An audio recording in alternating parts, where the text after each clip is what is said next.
हरियाणा में बीजेपी की तीसरी बार लगातार सरकार बनने के बाद मुख्यमंत्री नायब सैनी पूरी फॉर्म में हैं। वो non stop Haryana, non stop विकास के लगातार दावे कर रहे हैं। वो ये भी दावे कर रहे हैं कि हरियाणा की सरकार तमाम बिरादरियों के लिए काम कर रही है और हरियाणा विकास के मार्ग पर सबसे तेज रफ्तार से दौड़ रहा है।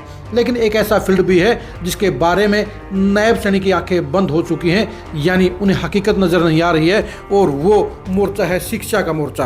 किसी भी प्रदेश के लिए, किसी भी देश के लिए शिक्षा का मोर्चा सबसे इम्पोर्टेंट साबित हो सकता है और होना भी चाहिए, क्योंकि शिक्षा के जरिए ही किसी प्रदेश की उन्नति या बदहाली नापी जाती है। इस मामले में नायब सैनी को उन आंकड़ों को देखना चाहिए जो ये बता रहे हैं कि हरियाणा के सरकारी स्कूलों और सरकारी कॉलेजों की ज़्यादा अच्छी हालात नहीं है। सबसे खराब बात यह है कि हरियाणा के 487 सरकारी स्कूलों के अंदर अध्यापक नहीं हैं और वहीं पर 294 स्कूलों के अंदर एक भी स्टूडेंट नहीं है। हरियाणा के अंदर लगातार सरकारी स्कूल बंद हो रहे हैं, लगातार विद्यार्थियों की संख्या घट रही है, और ऐसे में नायब सैनी के सामने अगर सबसे बड़ी चुनौती है, वो चुनौती सरकारी स्कूलों की हालत सुधारने की है। सरकारी स्कूलों की हालत इतनी खराब है कि आधे से ज़्यादा स्टूडेंटों के अंदर नकल मारकर पास होने की प्रवृत्ति पैदा हो चुकी है। हरियाणा बोर्ड के एग्ज़ाम के अंदर जिस तरह से नकल के दर्जनों केस मिले हैं, जिस तरह से छापेमारी की गई है, जिस तरह से लगभग 25 के करीब बड़े अफसरों को नापा गया है, उससे जाहिर हो जाता है कि हरियाणा की इस शिक्षा पद्धति के अंदर, इस शिक्षा प्रणाली के अंदर खोट ज़्यादा पैदा हो गए हैं और अच्छे स्टूडेंट्स का इस बोर्ड से और इस शिक्षा व्यवस्था से मोहभंग हो गया है। यही वजह है कि हरियाणा के सरकारी स्कूलों के अंदर विद्यार्थियों की संख्या कम होती जा रही है। ये तो भला हो बेटियों का, जिनके बलबूते में हरियाणा बोर्ड चल रहा है, हरियाणा के सरकारी स्कूल चल रहे हैं। हरियाणा के पेरेंट्स के अंदर ये एक मानसिकता पैदा हो गई है कि बेटों को आमतौर पर प्राइवेट स्कूलों में पढ़ाया जा रहा है और बेटियों को गांव के सरकारी स्कूलों में डाला जा रहा है। यही वजह है कि कन्याओं के स्कूल जहां हरियाणा में संख्या के हिसाब से फुल चल रहे हैं, वहीं पर नॉर्मल स्कूलों के अंदर अकाल पैदा हो गया है। और यही वजह है कि हरियाणा के अंदर सरकारी स्कूलों की कंडीशन लगातार डाउन जा रही है। और यही वजह है कि हरियाणा के लगभग 294 स्कूलों के अंदर एक भी विद्यार्थी नहीं है।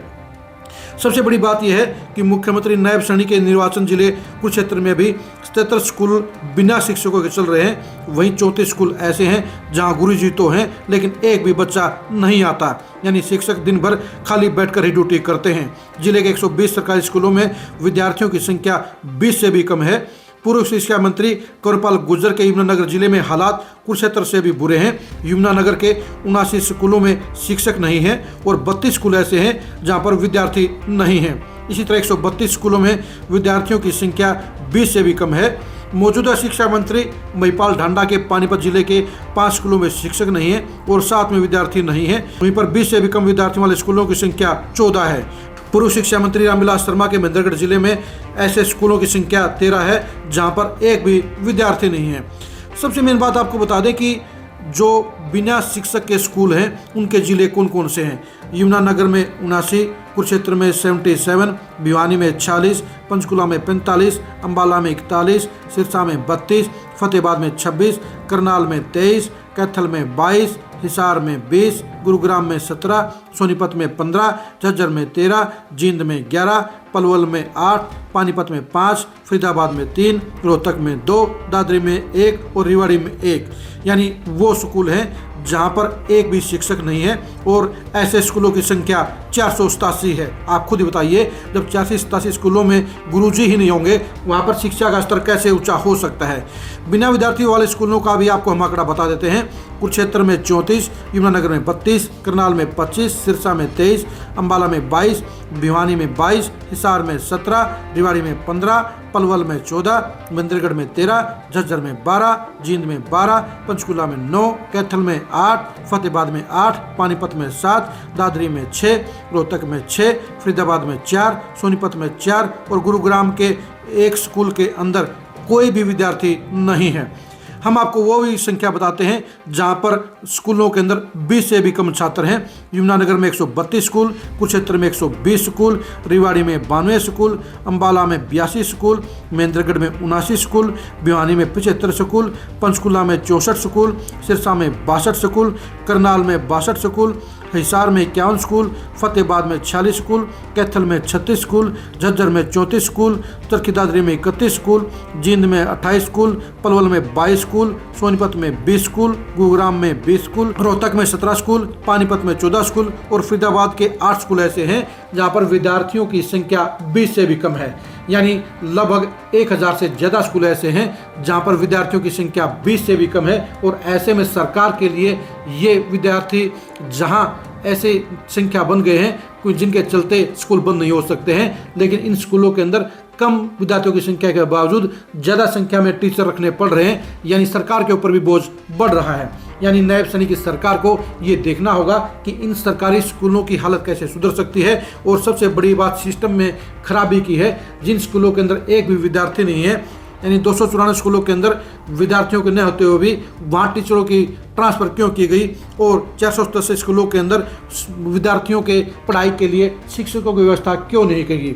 ये पूरी तरह से सरकार की विफलता है, क्योंकि जहाँ एक तरफ सरकारी स्कूल बदहाली के शिकार हैं, वहीं पर बिना विद्यार्थी वाले स्कूल और बिना टीचरों वाले स्कूलों की भारी संख्या इस बात का सबूत है कि सरकारी स्कूलों की हालत सुधारने के लिए गंभीरता से प्रयास नहीं हो रहे हैं। सिर्फ दिखावे के लिए ही चंद स्कूलों को या प्रधानमंत्री स्कूलों को बढ़ावा देने की कार्रवाई चल रही है। जमीनी लेवल वाले आम स्कूलों के बारे में सरकार की गतिविधियां, सरकार के फैसले, सरकार का पूरा शिक्षा का अमला नाकाम रहा है। इस तरह से सरकारी कॉलेजों की भी हालत कहीं अच्छी नहीं है।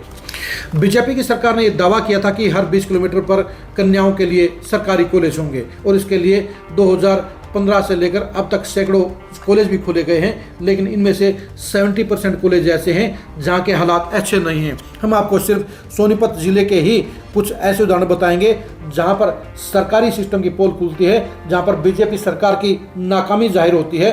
क्योंकि 2019 के बड़ौदा के बाई इलेक्शन के अंदर ही तत्कालीन सीएम मनोहर लाल खट्टर ने जहां बैसवाल कला केंद्र कॉलेज की घोषणा की थी, वहीं पर बड़ौदा में भी उन्होंने कन्याओं के लिए कॉलेज खोलने का ऐलान किया था। लेकिन दोनों ही जगह पर 6 साल के बाद भी आज तक न तो बिल्डिंग बनी है, न वहाँ पर पूरी संख्या में शिक्षक हैं। और यही वजह है कि वहाँ पर सुविधाओं के आपातकाल में विद्यार्थियों की संख्या बेहद कम हो रही है।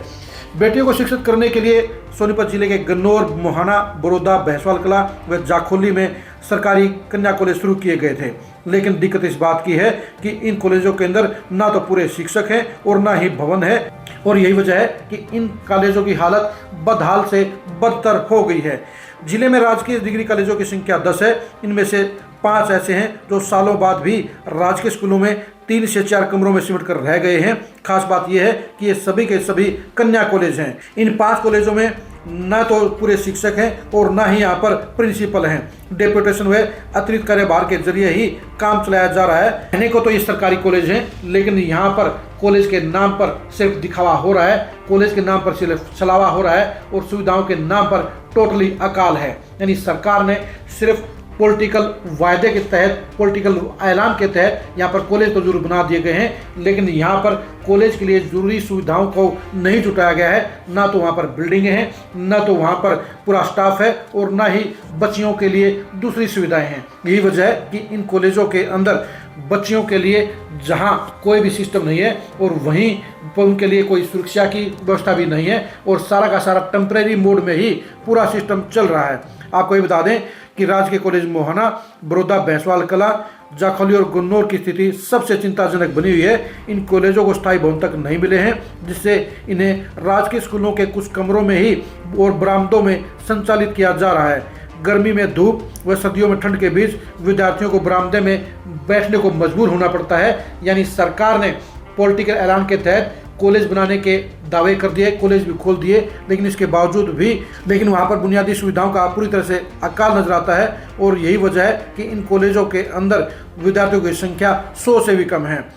2000 में स्थापित बड़ौदा और भैंसवाल कला के कॉलेजों में महज 101 और 90 विद्यार्थी हैं। इसी तरह से जाखोली में 134, मोहाना कॉलेज के अंदर 149 और गन्नौर में 239 ही छात्र पढ़ाई कर रहे हैं।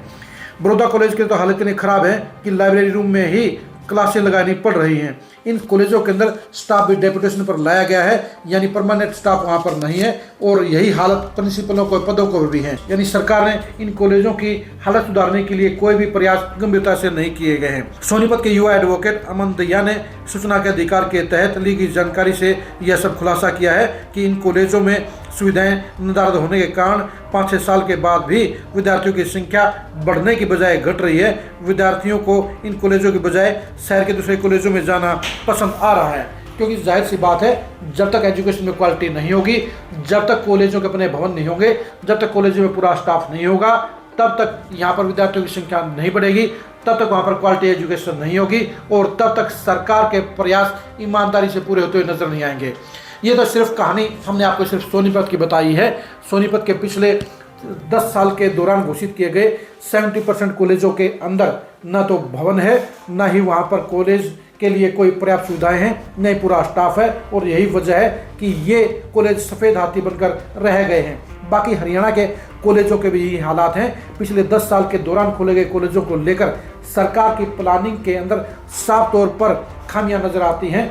सरकार को जिस पूरी पक्की प्लानिंग के तहत इन कॉलेजों की बिल्डिंग बनानी चाहिए, इन कॉलेजों के अंदर बेटियों के लिए या बेटों के लिए सुविधाएं अर्जित करनी चाहिए, उसके मामले में कोई भी एक पूरी प्लानिंग के साथ काम नहीं किया गया है। और यही वजह है कि कहने को तो तमाम कॉलेज खोल दिए गए हैं, लेकिन इनके अंदर जो क्वालिटी एजुकेशन के लिए सुविधाएं चाहिए, जो क्वालिटी एजुकेशन के लिए बिल्डिंग चाहिए, जो क्वालिटी एजुकेशन के लिए पूरा स्टाफ चाहिए, जो क्वालिटी एजुकेशन के लिए लाइब्रेरियां चाहिए, जो क्वालिटी एजुकेशन के लिए लैब चाहिए, उनका टोटली अकाल नजर आता है। यानी प्रदेश की बीजेपी सरकार शिक्षा के मामले में पूरी तरह से पिछड़ी हुई नजर आती है।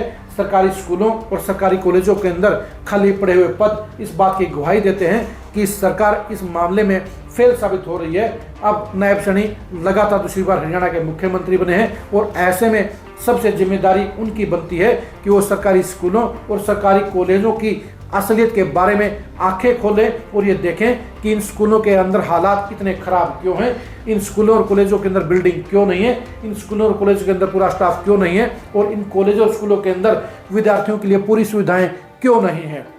जब मुख्यमंत्री नायब सैनी नॉन स्टॉप हरियाणा की बात करते हैं, नॉन स्टॉप विकास की बात करते हैं, तो ऐसे में नॉन स्टॉप हरियाणा के अंदर एजुकेशन की क्वालिटी भी होनी चाहिए। इस मामले में शिक्षा मंत्री महिपाल ढांडा को भी अपनी जिम्मेदारी लेनी होगी, क्योंकि शिक्षा मंत्री के तौर पर सबसे पहला फर्ज उनका है, सबसे पहले जिम्मेदारी उनकी बनती है कि हरियाणा की शिक्षा व्यवस्था को, सरकारी स्कूलों को और सरकारी कॉलेजों को वर्ल्ड लेवल का बनाएं, वहाँ पर तमाम बेस्ट सुविधाएं उपलब्ध कराएं, और सबसे पहले वहाँ पर बिल्डिंगों के अंदर विद्यार्थियों के लिए पूरी सुविधाएं हों, तमाम कॉलेजों के अंदर विद्यार्थियों के लिए पूरी की पूरी सुविधाएं हों, और इन कॉलेजों की बिल्डिंग और इन स्कूलों की बिल्डिंग का भी पूरा रख रखाव किया जाए, और नए कॉलेजों के लिए समय पर बिल्डिंगें बनाई जाए।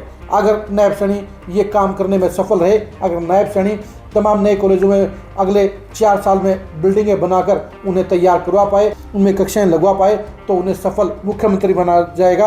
अगर नायब सैनी हरियाणा के सरकारी स्कूलों की हालत सुधार पाए, अगर वो हरियाणा के सरकारी स्कूलों में विद्यार्थियों की संख्या बढ़वा पाए, अगर वो हरियाणा के सरकारी स्कूलों के अंदर सबसे बेस्ट सिस्टम उपलब्ध करवा पाए, तो उन्हें कामयाब मुख्यमंत्री माना जाएगा। और ये करने के लिए उन्हें पूर्व मुख्यमंत्री बंसीलाल की तरह एक साफ नजरिए और साफ नज़र से ही अपने आप को प्रोग्रेसिव सीएम के तौर पर साबित करना होगा।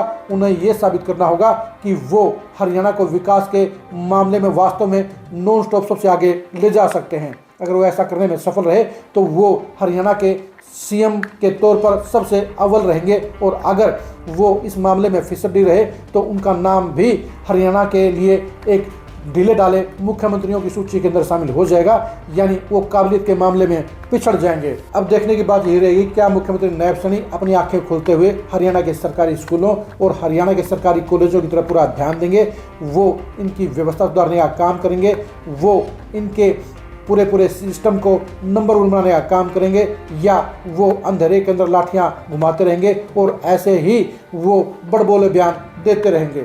आप हरियाणा के सरकारी स्कूलों और कॉलेजों के हालात के बारे में क्या सोचते हैं, कमेंट करके जरूर बताइए। आपके गांव में सरकारी स्कूल या सरकारी कॉलेज की हालत क्या है, इसके बारे में भी आप हमें कमेंट करके जरूर बताइए। आप अपने गाँव के सरकारी स्कूल और सरकारी कॉलेज की हालत को दिखाने वाली 1-2 मिनट की वीडियो बनाकर भी हमारे पास जरूर भेजिए। आप हरियाणा के सरकारी स्कूलों और कॉलेजों के साथ हो रही अनदेखी और बदहाली के बारे में भी अपनी राय जरूर दीजिए। आप हमारे फेसबुक पेज को फॉलो कीजिए, आप हमारे यूट्यूब चैनल को सब्सक्राइब कीजिए। नमस्कार।